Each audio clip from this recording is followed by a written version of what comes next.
우리가 날마다 하나님을 찬미하며 하나님 사랑합니다, 예수님 사랑합니다 이렇게 말을 하지만 실제적으로 하나님 아버지와 우리 주 예수 그리스도를 직접적으로 사랑하는 것을 사람들의 눈으로 볼 수 있도록 나타내는 것은 매우 어려운 일입니다.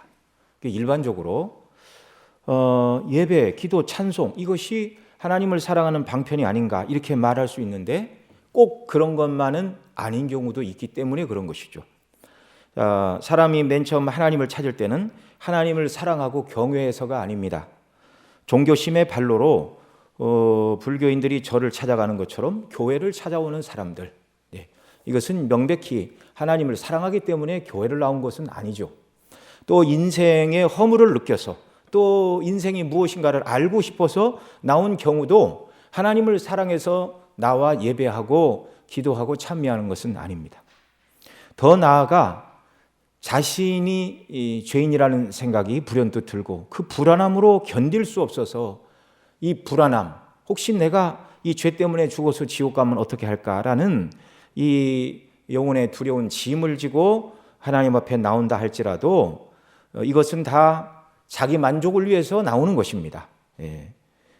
그래서 자기의 그 불안한 마음을 달래고 지옥 가지 않으려는 이런 마음, 구원을 얻으려는 마음, 이것이 이제 하나님 사랑하고는 좀 구별되는 그런 모습이죠. 자, 그러니 모든 경우가 다 하나님을 사랑해서 교회 온 것도 아니고 하나님을 사랑하기 때문에 예배하거나 기도하거나 찬송을 드리는 것도 아니라는 것을 1차적으로 우리는 기억해야 됩니다. 오늘 이 자리에 하나님을 예배하러 나온 저와 여러분들의 궁극적인 목적이 무엇인가, 이걸 잘 우리가 또 생각을 해야 하는 것이죠. 그래서 온전히 받은 은혜에 대한 기쁨과 감사함으로 예배하고 또 정말 주께서 주시는 은혜로도 충만하여 주님의 말씀에 순종하고 그 뜻대로 살아가는 사랑을 실천하는 자리로 더 나아가야 하는 것입니다. 어떤 경우에는 금식도 하고 기도도 하지만 그 목적이 자신이 원하는 사업, 건강, 인생의 목표를 정해놓고 하나님 이건 꼭 이루어 주셔야 됩니다. 간혹 그런 얘기 들어보셨습니까? 작정기도 40일 작정기도 했더니 하나님께 응답을 받았다. 그건 하나님을 사랑해서가 아니라 하나님께 때를 쓴 거죠. 엄밀히 말하면 하나님께 때를 쓴 거고, 또 다르게 말하면 하나님께서는 성경에 말하고 있죠. 정욕으로 쓰려고 잘못 구하는 것은 너희가 받을 수 없다. 그렇게 하나님 말씀하셨는데 자기의 정욕을 채우기 위하여 40일 금식 기도를 한다 할지라도 하나님께서는 응답하시지 않습니다. 그런 경우라면 하나님을 내가 원하는 일의 심부름꾼으로 삼는 격이 되는 것이죠. 이것은 하나님을 향하여 주여 왕이시여 전능하신 주제시여 이렇게 말하지만 실제적으로 전능하신 주님을 내 마음대로 움직이고자 하는 죄악된 마음의 발로라는 것을 우리가 알아야 됩니다. 그래서 예배와 찬송과 기도를 드린다 해도 그것이 다 하나님을 사랑해서 하는 행동은 아닐 수 있다. 이걸 지금 말씀을 드린 거고요. 그러다 그 사람이 이제 자신이 죄인임을 깨닫고 죄의 문제의 해결을 위해서 그리스도를 내어주셨다는, 그래서 그리스도 안에서 하나님께서 우리를 사랑하신 대속의 사랑, 구원의 사랑, 자녀 삼아주시고 천국에서 영생을 누리게 하시는 그 사랑을 온전히 깨닫게 될 때야 비로소 눈에 보이지 않는 하나님을 내가 어떻게 더 사랑하고 섬길 수 있을까? 이걸 이제 본격적으로 더 고민하게 되는 것이죠. 그래서 찬송을 불러도 구원의 은혜와 기쁨과 감격을 가지고 하나님을 찬미하고 이제 기도하는 목적이 달라지게 되는 것입니다. 그전에는 하나님 제가 원하는 거 주세요 이렇게 해 주셔야 하지 않겠습니까? 하나님 저만 미워하십니까? 하나님 전능하시다고 그러더니 왜 내 기도는 응답을 안 하십니까? 하나님의 전능은 다 어디 갔습니까? 이렇게 하나님을 원망하고 불평하고 자기 자신만을 위하여 기도하던 사람들이 이제 하나님이 기뻐하시고 원하시는 바를 따라 바르게 기도하는 사람으로 바뀌는 것이죠. 그게 무엇입니까? 대속의 은혜와 영광을 저로 하여금 더 깨달아 알게 해주세요. 그래서 십자가의 사랑으로 제가 충만하여 범사에 무엇을 하든지 하나님의 영광을 위하여 하나님이 기뻐하시는 일을 이루는 사람이 되게 해주세요. 기도가 그렇게 바뀌게 되는 줄로 믿습니다. 우리 사랑하시는 성도님들의 기도는 어떤 것입니까? 제가 말씀드린 첫 번째 것입니까? 두 번째 것입니까? 두 번째 것이 되어야 마땅한 것이죠. 세례 요한의 제자들이 한 날은 예수님께 찾아와 물었습니다. 바리새인과 우리는 금식하는데 왜 당신의 제자들은 금식하지 않습니까? 그러자 예수님이 말씀하셨어요. 친구들이 신랑과 함께 있을 때는 금식하는 법이 없느니라. 신랑을 빼앗길 날이 올 것인데 그때야 금식하리라. 그래서 예수님과 함께 있는 때는 잔치의 때입니다. 신랑이시고 만왕의 왕이신 분. 그런데 그 예수님이 이제 십자가에 못 박혀 죽으시고 고난받으시고 또 그런 일련의 사태, 그들 앞에 주님이 보이지 않을 때, 그게 이제 신랑을 빼앗긴 때이고 그때가 비로소 금식할 때라, 그런 말이죠. 그러니 여러분, 정말 내가 예수님 많이 닮았고 영적으로 성숙한 사람이다, 그렇게 우리가 스스로 생각을 한다면 세상의 삶의 조건과 환경을 위해서 금식하지 말고 주님의 대속의 은혜와 사랑을 제게 가득 채워주시기를 원합니다. 이렇게 세상의 모든 조건은 가득 차 있지만 내 속에 하나님을 경외하고 그리스도를 사랑하는 마음이 식어지고 있습니다. 이것이 위기입니다. 하나님 저를 긍휼히 여겨 주옵소서. 사실 그런 때 밥을 먹지 않고 금식하며 그 사랑과 은혜를 깨달아 알게 해달라고 기도하는 성도의 기도를 하나님께서 기뻐하시는 줄 믿습니다. 그런 자리로 나가야 되는 것이죠. 그래서 모든 예배, 모든 찬송, 모든 기도 자체가 다 하나님을 사랑함으로 드리는 것은 아니다, 이렇게 말씀을 드리는 것입니다. 정말 우리의 예배, 우리의 찬송, 우리의 기도가 하나님을 사랑함으로 정말 하나님 앞에 드리지게 합당한 그런 귀한 찬미, 그런 기도, 그런 예배가 되기를 소원합니다.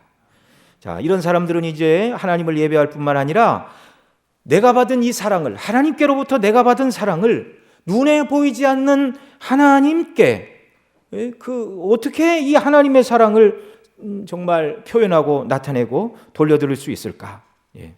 이제 우리가 하나님께 받은 사랑은 다른 사람을 사랑하는 것으로 나타나야 된다고 오늘 본문을 비롯한 성경 여러 곳에서 가르쳐주고 있습니다. 우리 주님도 말씀하셨죠. 내가 너희를 사랑한 것 같이 너희도 서로 사랑하라. 내가 너희를 사랑한 것 같이 너희도 나를 사랑하라. 그렇게 말씀하시지 않고 내가 너희를 사랑한 것 같이 너희도 서로 사랑하라. 그리스도의 사랑을 내가 받은 자라는 것을 확신하고 깨닫고 믿고 있다면 주님께 받은 이 사랑을 어떻게 나타내라고요? 형제에게. 요한복음 15장 9절로 17절 우리 한번 찾아서 보겠습니다.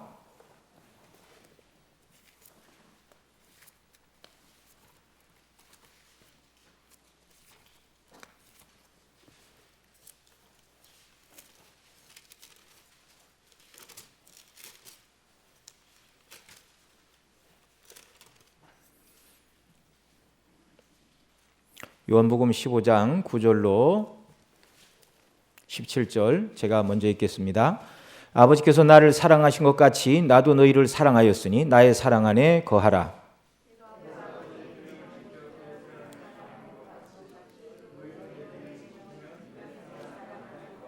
예, 1차적으로 예수님을 사랑하는 것은 계명을 지키는 것으로 나타나야 된다는 것이죠. 그 계명을 지키는 것 역시 하나님 사랑이고 그 하나님 사랑이 이웃 사랑으로 드러나야 하는 것입니다. 내가 이것을 너희에게 이르면 내 기쁨이 너희 안에 있어 너희 기쁨을 충만하게 하려 함이니라.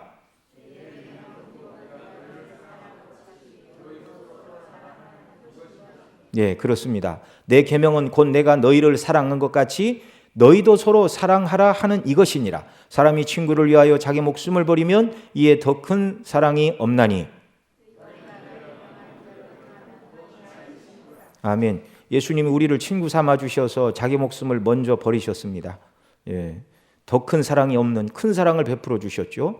너희가 나의 명하는 대로 행하면 나의 친구라. 그 사랑을 받았으니 우리도 형제에게 이와 같이 사랑을 베풀어야 한다는 것이죠. 이제부터는 너희를 종이라 하지 아니하리니 종은 주인이 하는 것을 알지 못함이라. 너희를 친구라 하였노니 내가 내 아버지께 들은 것을 다 너희에게 알게 하였음이라.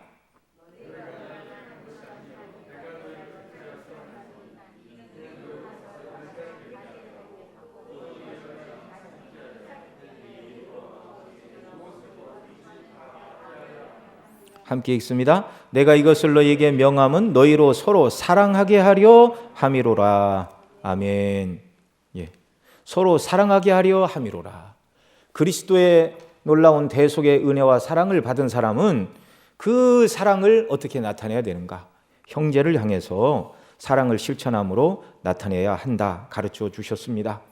형제 사랑뿐만이 아니죠. 주님은 고르반이라 말하고 자녀가 부모를 공경해야 되는데 재산 중에 얼마를 이건 하나님께 아직 드리지는 않았지만 앞으로 드릴 것입니다. 그 말이 이제 고르반이라는 말입니다. 그렇게 해놓고 아이고 재산의 상당 부분을 고르반이다 이렇게 묶어놓고 그 이제 당시 유대인들은요 그렇게 했다가 상황이 안 되면 그 고르반을 취소할 수가 있었습니다.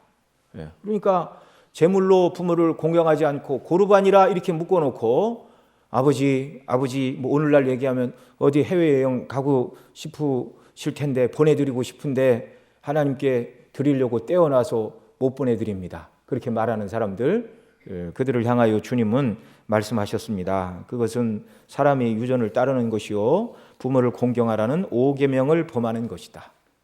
하나님께 드리려고 떼어놓지 말고 그냥 바로 드리면 되죠.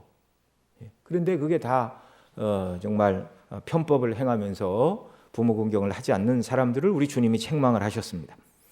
하나님을 사랑하는 것은 1차적으로 사람들 사이에서 증명이 돼야 되는데 가족들에게 그리고 믿음 안에 있는 형제들에게 더 나아가 불신 세상에 선을 행하는 것으로 우리가 받은 하나님의 사랑, 우리가 받은 그리스도의 사랑이 증거되고 나타나야 한다는 것입니다. 우리 주님은 산상수훈에서 이같이 너희 빛을 사람 앞에 비치게 하여 그들로 너희의 무엇을 보고요? 착한 행실을 보고 하늘에 계신 너희 아버지께 영광을 돌리게 하라 이렇게 가르쳐 주셨습니다. 내가 하나님의 사랑을 받은 사람이라면 그 사랑이 나를 구원하고 나를 믿기 이전의 모습과 전혀 다른 가치관과 삶의 목적을 가지고 살아가게 만들었습니다. 새로운 피조물로 주님이 우리를 만들으셨습니다. 나는 새로운 피조물이요 새로운 삶의 목적과 새로운 삶의 원리를 붙들고 살아가는 사람이라는 것을 드러내는 방법은 단 하나, 사랑을 실천함을 통해서라고 말씀하는 것이죠. 이 하나님의 사랑과 그리스도의 은혜를 깨달으면 깨달을수록 더 많이 사랑하게 되고 그리스도 안에 있는 형제와 믿지 않는 세상을 향하여 우리의 사랑이 온전히 나타나고 드러나게 된다는 사실입니다. 이건 너무나 분명한 거죠. 하나님께서는 저와 여러분 모두에게 똑같은 구원의 은혜와 사랑을 베풀어 주셨는데 성도들에게 있어서 신앙의 성장의 수준이 다 다르죠. 그러니까 많이 성장하고 적게 성장한 사람을 여러 가지로 표현할 수 있겠지만 그 중에 하나가 하나님께서 우리에게 베푸신 사랑을 얼마나 깨달았느냐, 조금 깨달았느냐, 더 많이 깨달았느냐, 아주 많이 깨달았느냐에 따라서 저와 여러분의 성화의 모습은 달라지는 것이라고 여러분 믿으시기 바랍니다. 그 사랑을 깨달았다면 받은 사랑에 따라 살아갈 수밖에 없는 것이죠. 우리 한 군데 더 찾아보겠습니다. 누가복음 7장 36절 이하부터 몇 구절 보겠습니다. 누가복음 7장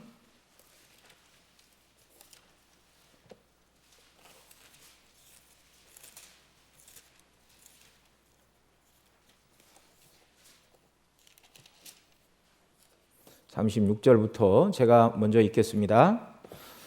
한 바리새인이 예수께 자기와 함께 잡수시기를 청하니 이 바리새인의 집에 들어가 앉으셨을 때에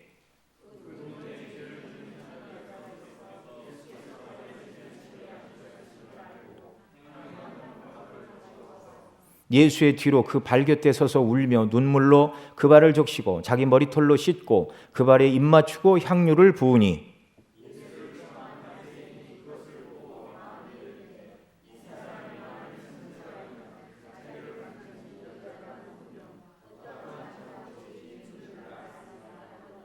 예수께서 대답하여 가라사대 시몬아 내가 네게 이를 말이 있다 하시니 저가 가로되 선생님 말씀하소서.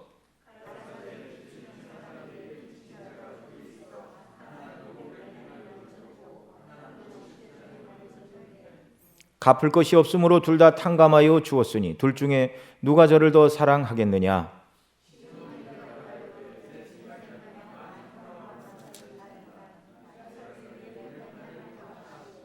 여자를 돌아보시며 시몬에게 이르시되 이 여자를 보느냐? 내가 내 집에 들어오매 너는 내게 발 씻을 물도 주지 아니하였으되 이 여자는 눈물로 내 발을 적시고 그 머리털로 씻었으며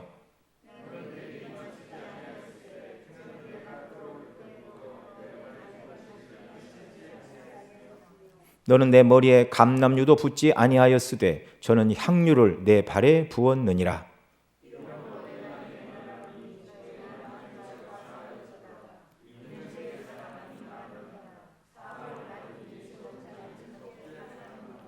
이에 여자에게 이르시되 내 죄사함을 얻었느니라 하시니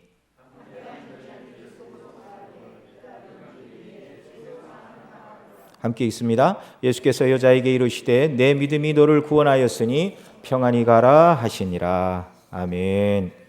자, 바리새인 시몬은 예수님을 납비들 중에 한 사람으로 알았습니다. 그래서 예수님께 식사 대접하는 것도 큰 일을 하는 것처럼 생각하고 대충 했죠. 왜냐하면 당신은 손님이 집에 오시면 입 맞추고 환영 인사를 하고 걸어오느라 발에 묻은 먼지, 흙 이런 것들을 하인을 시켜서 물을 떠다 발을 씻어주고 그 다음에 머리에 감람유, 향유를 발라주는 것이 당시 예절이었습니다. 이 모든 것을 시몬은 다 생략했지만 죄인이라 손가락질을 받는 여인은 들어오자마자 감히 예수님의 얼굴을 쳐다보거나 그 얼굴에 입 맞출 것은 생각지도 못하고 그 발에 입 맞추고 아직 씻지도 않은 발입니다. 뭐 예수님도 우리와 같이 땅을 걸으셨으니 먼지도 예수님 발에 안 닿겠죠. 눈물로 예수님의 발을 적시고 여인이 그 머리칼로 예수님의 발을 씻어주었습니다. 그리고 감람유와 비교할 수 없는 값비싼 향유를 예수님의 발에 부어드렸습니다. 바리새인 시몬은 이 여인이 왜 이렇게까지 할까? 왜 예수님에게 이렇게까지 할까? 이렇게 생각을 하면서 예수님이 만일 자기가 선지자라면 이 여인이 자기를 만지는 이 여인이 죄인인 줄 알았을 것이다. 속으로 이렇게 생각을 합니다. 주님이 그걸 다 아시고 이 시몬에게 말씀을 하시죠. 이 시몬은 예수님이 이 여인이 죄인 줄 알았다면 이 여인에게 화를 내든지 감히 죄인으로서 내 발을 만지느냐 화를 내든지 하는 일을 멈추게 해야 되는데 가만히 계신 예수님의 모습을 보고 의아하게 생각을 했습니다. 그 시몬에게 주님 말씀하십니다. 빚주는 사람에게 500데나리온 빚진 사람과 50데나리온 빚진 사람이 있다. 둘 다 능력이 되지 않아서 둘 다 탕감해 주었다. 누가 탕감해 준 그 주인을 더 사랑하겠느냐? 이렇게 주님이 물으시자 시몬이 대답하죠. 제 생각에는 많이 탕감받은 사람입니다. 그렇죠. 뭐 당연한 일입니다. 바리새인 시몬은 예수님께 자기가 받을 것이 없다고 생각을 했습니다. 뭐 내가 알지 못하는 특별한 교훈을 더 말씀을 하시는가? 예수님 말씀 중에 저건 내가 몰랐던 부분이다. 그런 부분은 있었겠죠. 스승으로 생각을 했겠죠. 그러나 바리새인 시몬은 율법으로 구원을 얻고 자기는 이미 아브라함의 후손이요 천국 백성이라고 자부하던 그 시몬은 예수님이 주시고자 하는 영생이 무엇인지를 모르는 사람이었습니다. 그래서 나는 예수님께 받을 것이 없다, 감사할 것이 없고 그 예수님을 사랑할 것이 별로 없는 것이죠. 그러나 이 여인은 예수님이 자기 같은 죄인을 용서하시는 구주라는 것을 깨달았기에 자신의 모든 것을 다해서 진정성을 다해서 예수님 발에 눈물을 흘리고 머리칼을 닦고 자신의 가장 비싼 것 향유로 그 예수님 발에 부었습니다. 사실 우리 모두는 대속의 은혜로 구원받은 자들이죠. 저와 여러분 모두가 이 여인이 주님께 드렸던 그 헌신과 그 아름다운 마음으로 주님을 사랑해야 마땅한 것이죠.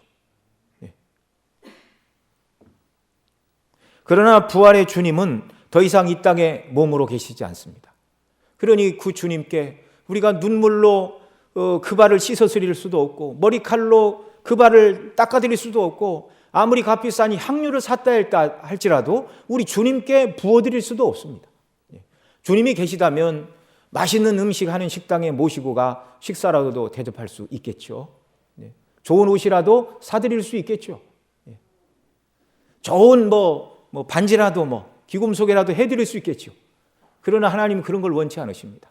주님 뭐라고 그러십니까? 은과 금도 내 것이요 천산의 생축도 다 내 것이니라. 다 모든 것이 하나님의 것이고 하나님의 것을 빌려 쓰는 청지기일 뿐입니다. 그러니 그 주님 하나님 아버지를 사랑하는 우리의 그 이 뜨거운 사랑이 주님 말씀하신 것처럼 내가 너희를 사랑한 것 같이 너희가 나를 사랑한다면 나를 사랑하는 그 사랑이 너희가 형제를 사랑하는 것으로 나타나야 한다라고 하시는 이 주님의 말씀을 우리가 무겁게 들어야 한다는 말입니다. 오늘 본문 11절에서 사랑하는 자들아 하나님이 이같이 우리를 사랑하셨은즉 아들을 내어주신 사랑을 말하죠. 우리도 서로 사랑하는 것이 마땅하도다.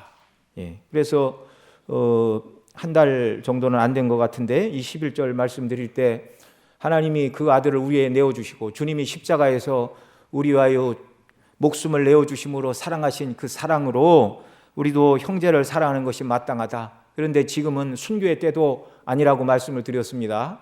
우리가 형제를 위하여 목숨을 버릴 만큼 그렇게 형제를 사랑할 만한 그런 시대도 아닙니다. 기껏해야 형제의 잘못을 용서하고 나를 괴롭게 하고 해롭게 하는 사람을 위해서 겨우 기도하는 정도, 용납하고 받아주는 정도, 그 정도가 이제 형제를 사랑하는 일의 범주 안에 들어가는 것이다. 그 말씀을 제가 드렸던 것으로 기억이 나는데 그런 실제적인 사랑을 우리가 실천해야 한다는 것입니다. 우리가 하나님께 사랑을 나타내는 방식은 하나님께서 말씀으로만 아니라 우리를 사랑하사 그 아들을 내어주심과 같이 우리도 말로만 하나님 사랑합니다 이렇게 말할 것이 아니라 실제적인 하나님의 사랑을 이웃 사랑을 통해서 드러내야 한다고 성경은 가르쳐 줍니다. 야고보서 2장 15절에 보면 이렇게 말합니다. 만일 형제나 자매가 헐벗고 일용할 양식이 없는데 너희 중에 누구든지 그에게 평안히 가라 더웁게 하라 배부르게 하라 하며 그 몸에 쓸 것을 주지 아니하면 무슨 이익이 있으리요. 이와 같이 행함이 없는 믿음은 그 자체가 죽은 것이니라. 믿음은 사랑으로 역사하는 믿음이죠. 믿음이 있다 그 말은 하나님을 사랑하는 마음이 그 속에 전제되어 있는 것입니다. 하나님을 사랑하기 때문에 믿음이 역사하여 어떤 일이라도 하게 만드는 것이죠.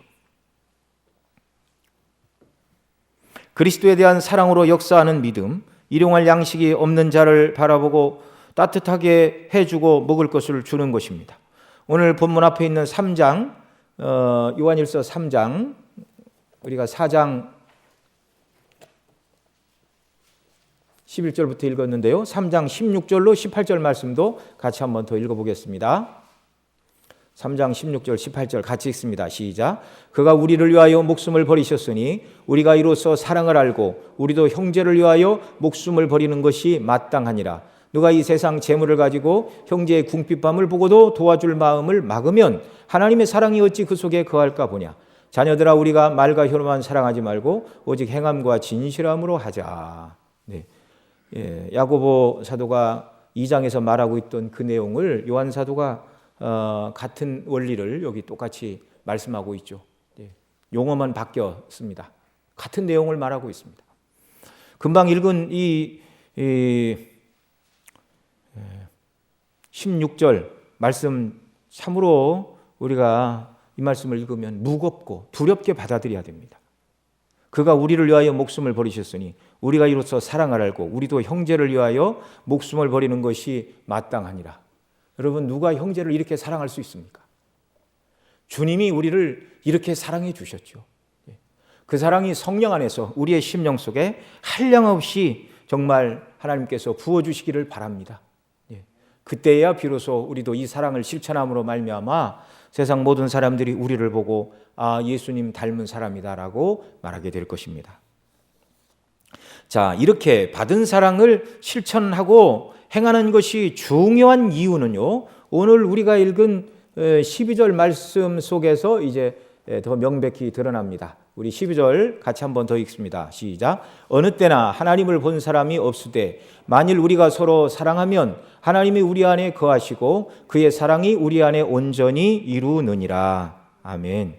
자, 이 사랑을 실천하게 될 때 하나님께서 우리 안에 계심을 확신할 수 있다고 요한 사도가 가르치고 있습니다.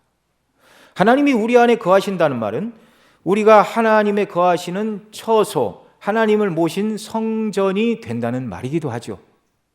하나님과 그 생명을 소유한 자로서 하나님을 모셨다, 그 말은 내가 구원받은 하나님의 백성임을 내 자신이 알 수 있다는 것입니다. 구원의 확신을 가질 수 있다는 말입니다.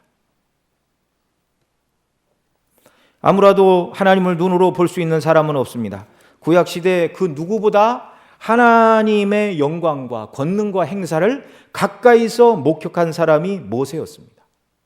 그가 시내산에서 십계명을 받을 때 우레와 번개와 빽빽한 구름이 산을 덮고 나팔 소리가 심히 커 진중 백성이 두려워 떨 때 모세가 하나님을 맞으러 산 기슭에 서서 하나님의 말씀을 들었습니다. 이 출애굽기 19장의 내용이고요.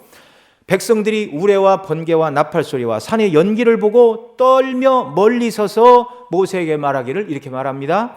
당신이 우리에게 말씀하소서, 우리가 들으리이다. 하나님이 우리에게 말씀하지 말게 하소서.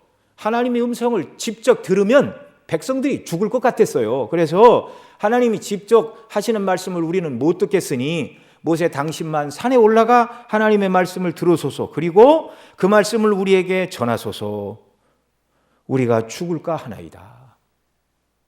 자, 이렇게 두렵고 떨리는 그런 하나님의 임재의 영광 가운데 모세가 서서 십계명을 받았습니다. 그러나 그 모세마저도 주의 영광을 내게 보이소서라고 출애굽기 33장에 기도를 합니다. 백성들이 모세가 산에 올라갔을 때 금송아지를 만들고 범죄하고 그 모습을 보고 이 모세가 기운이 싹 빠졌어요. 낙담이 되었어요. 그 백성을 더 끌고 나갈 만한 힘이 싹 사라졌습니다. 그래서 하나님, 제게 영광을 보여주십시오. 다시금 힘을 주십시오. 그렇게 기도한 것이죠. 예. 그때 하나님께서 말씀하십니다. 너는 반석 위에 섰으라. 내 영광이 지날 때에 내가 너를 반석 틈에 두고 내가 지나도록 내 손으로 너를 덮었다가 손을 거두리니 내가 내 등을 볼 것이요 얼굴은 보지 못하리라. 이게 출애굽기 33장에 있는 말씀인데요. 그러면 왜 사람이 하나님의 영광, 하나님의 얼굴을 정면으로 볼 수 없는 이유는 무엇인가? 여호와께서 모세에게 하신 말씀대로입니다. 출애굽기 33장 20절, 내가 내 얼굴을 보지 못하리니 나를 보고 살 자가 없음이니라. 여러분, 하늘에서 오신 하나님의 아들 예수님 이외에 하나님의 영광의 그 모습을 온전히 본 사람은 아무도 없습니다. 그래서 오늘 우리가 읽은 본문 12절에 말씀하는 것처럼 어느 때나 하나님을 본 사람이 없으되라고 요한사도가 말하고 있는 것이죠.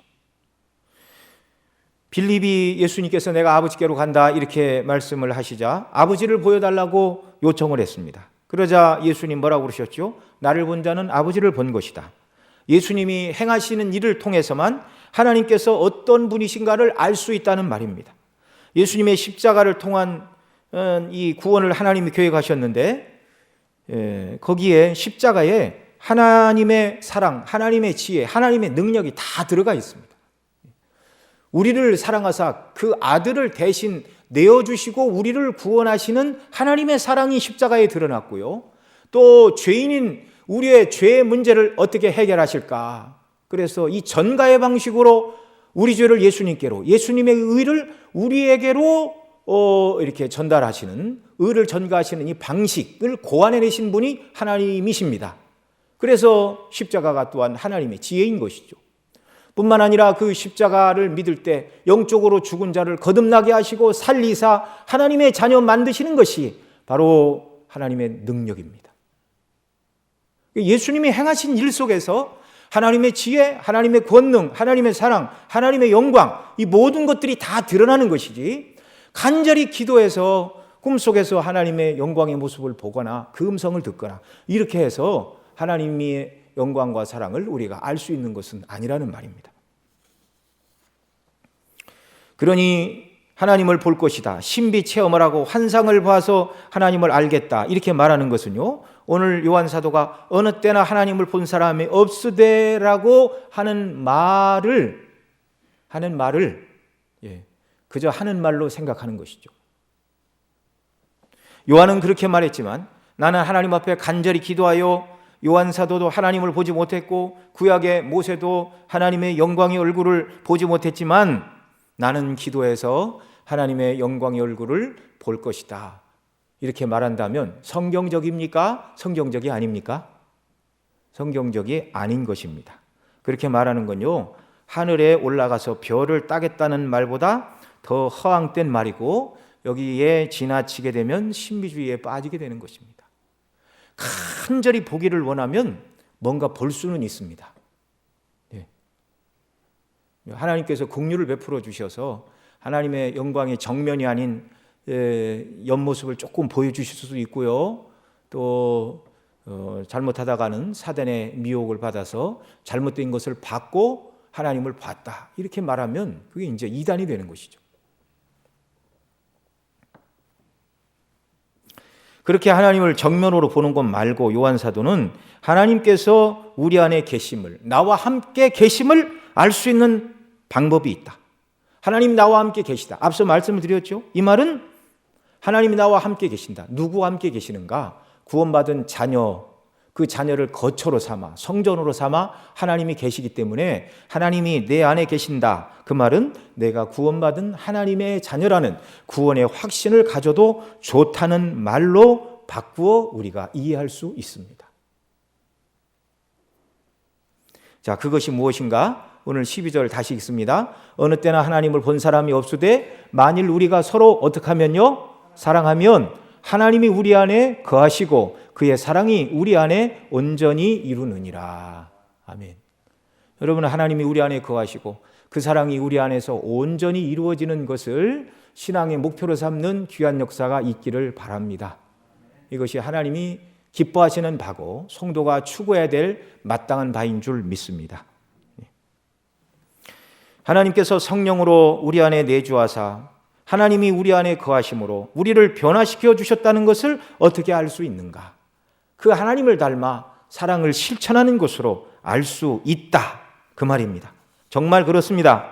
하나님께서 우리와 함께 하심이 아니면 어떻게 죄밖에 지을 줄 모르는 사람이 예수님 닮고 하나님을 닮아서 다른 사람을 용납하고 포용하고 받아주고 용서해주고 원수를 위하여 기도할 수 있습니까?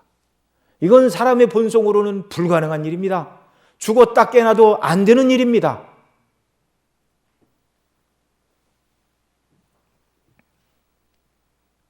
로마서 5장 5절에 주께서 주신 성령으로 말미암아 하나님의 사랑이 우리 마음에 부은 바 됨이니 이렇게 말씀하고 있죠. 하나님의 성령께서 예수님 믿을 때 얼마나 큰 사랑을 우리가 받았는가를 성령께서 하나님의 사랑을 우리 마음에 부어주셨다. 그러니 우리는 날마다 기도해야 됩니다. 하나님 아버지, 성령을 통하여 하나님의 그 크고 놀라운 사랑을 깨닫게 해주세요. 알게 해주세요. 그 사랑을 부어주세요. 그래서 저도 그 사랑을 따라 살아감으로 말미암아 모든 사람이 저를 볼 때 사랑을 실천하는 사람, 하나님이 함께하는 사람, 하나님을 닮은 사람, 이 사랑을 실천하게 될 때 성령께서 우리 스스로 내가 구원받은 하나님의 자녀임을 확신하게 하시고 기쁨으로 순례길을 살아가게 하시는 줄로 믿습니다. 여러분, 하나님께서 우리와 어떤 방식으로 거하는지 그걸 잘 몰라요. 그러나 여러분, 저와 여러분의 육체 속에 우리 영혼이 있습니까? 없습니까? 있죠. 그리고 우리 영혼은 우리 육체 가운데 어디에 있을까요? 아무도 모르죠. 내장이 어느 장기 중에 하나에 있는 것이 아니죠. 그걸 우리는 알 수 없지만 하나님의 성령께서 우리와 함께 하심을 우리는 분명히 압니다. 그래서 거듭난 성도들은 세상에 믿지 않는 사람들은 예수님 믿는 사람을 향해서 의지가 박약하고 정신력이 약해서 뭔가 의지하지 않으면 중심을 잡고 살아가지 못하는 사람들이기 때문에 예수님을 믿고 교회를 나간다 이렇게 험담을 합니다. 왜 그렇게 말하냐면 거듭나지 않아서 영적인 세계를 몰라서 막말을 하는 것입니다. 그런 말에 기분 나빠할 필요도 없고요. 그런 말에 관심을 쓸 필요도 없습니다. 그러나 성도가 자신이 죄인임을 깨닫고 회개하고 주님께로 돌이키는 것, 성령의 역사로 거듭났기 때문입니다. 반대로 믿지 않는 자들, 하나님이 계시지 않다고 말하는 자들, 대신 가능성이 거의 없는 진화론을 믿으면서 우리 주변에 둘러싸고 있는 모든 창조물을 볼 때마다 이 만물을 지으신 하나님의 영광이 드러나고 있음에도 불구하고 하나님을 고의로 부인하는 자들은요, 그들이 영적으로 죽은 자들이기 때문에 그렇습니다.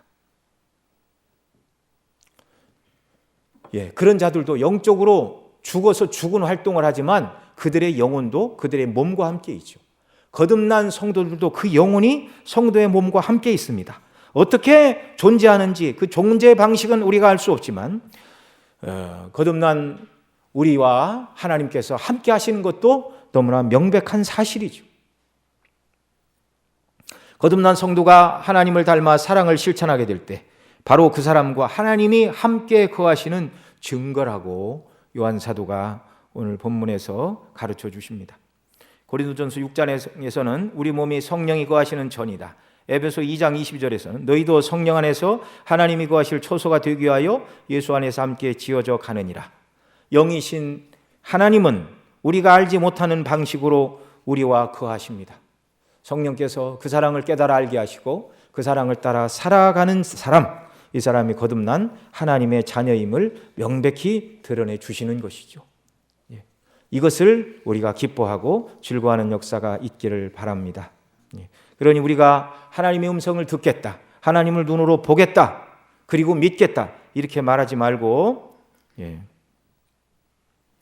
주님께서 나를 본 자는 아버지를 본 것이라 말씀하신 이 말씀을 기억하고 하나님께서 예수님 안에서 행하시고 이루신 놀라운 구속의 은혜를 묵상하며 그 안에서 하나님의 사랑을 더 깨닫고 기뻐하고 즐거워하는 저와 여러분이 되어야 합니다. 죄만 짓던 내가 사랑을 시작한 것부터가 하나님께서 나와 함께 하심의 증거입니다. 하나님의 역사가 아니고는 말씀드린 대로 본성의 원리로는 우리가 아무도 사랑할 수 없습니다. 과거 죄와 허물로 죽었을 때의 저와 여러분은요, 악을 행하고 미워하는 것이 거듭나지 못한 그 본성의 원리에 매우 어울리는 일들이었습니다. 그러나 이제 거듭난 저와 여러분, 하나님을 닮아 사랑의 성품을 받은 저와 여러분, 나를 사랑스럽게 대하지 않는 사람을 위해서 내가 기도하고 나를 핍박하는 사람을 위해서 기도하고 그런 사람을 돕는 자가 되었다면 부족하기는 하지만 내가 예수님을 닮았고 하나님이 나와 함께 하시고 하나님의 생명이 내 안에 있고 나는 구원받은 하나님의 자녀임을 확신해도 좋다는 말씀입니다. 하나님은 우리 위해 그 아들을 죽기까지, 그 아들을 죽이시기까지 우리를 사랑함으로 내어주셨습니다. 그렇게 하신 것은 1차적으로는 우리 죄를 용서하시고자 하기 위함인데 거기서 멈추는 것이 아니라 저와 여러분 모두가 그 사랑을 따라 살아가는 자들, 그 사랑을 본받고 실천하는 자들이 되라고 그 아들을 내어주셨음을 믿으시기 바랍니다. 우리 모두 하나님의 사랑을 본받아 사랑을 실천함으로 우리가 하나님의 자녀요, 하나님께서 나와 함께 하시는 구원받은 자녀임을 증거하며 이 땅을 살아가는 저와 여러분 모두가 되시기를 바랍니다. 기도하겠습니다. 아버지 하나님, 고맙고 감사합니다. 사랑하는 자들아, 하나님이 이같이 우리를 사랑하셨은즉 우리도 서로 사랑하는 것이 마땅하도다. 어느 때나 하나님을 본 사람이 없으되 만일 우리가 서로 사랑하면 하나님이 우리 안에 거하시고 그의 사랑이 우리 안에 온전히 이루느니라 말씀해 주셨는데 이 말씀이 우리 가운데 이루어지기를 원합니다. 더 충만케 되기를 원합니다. 이미 우리에게 주신 이 놀라운 사랑, 사랑의 원리를 따라 행하는 저희들 더더욱 이런 사람들 되도록 성령 하나님 역사하여 주시고 능력으로 붙들어 주옵소서. 그래서 우리의 간절한 기도의 제목이 믿지 않는 세상 사람들이 세상을 구하는 것처럼 그들과 똑같은 세상을 구하는 기도가 아니라 주님의 사랑을 알게 하옵소서. 주님의 사랑으로 충만케 하옵소서. 충만한 주의 사랑을 나타내고 증거함으로 하나님께 영광을 돌리고 구원의 확신을 가지고 사랑의 주님을 만날 천국을 바라보며 살아가는 자가 되게 해달라고 간구하는 저희들로 변화시켜 주시옵소서. 우리 구주 예수님의 이름으로 기도드리옵나이다. 아멘.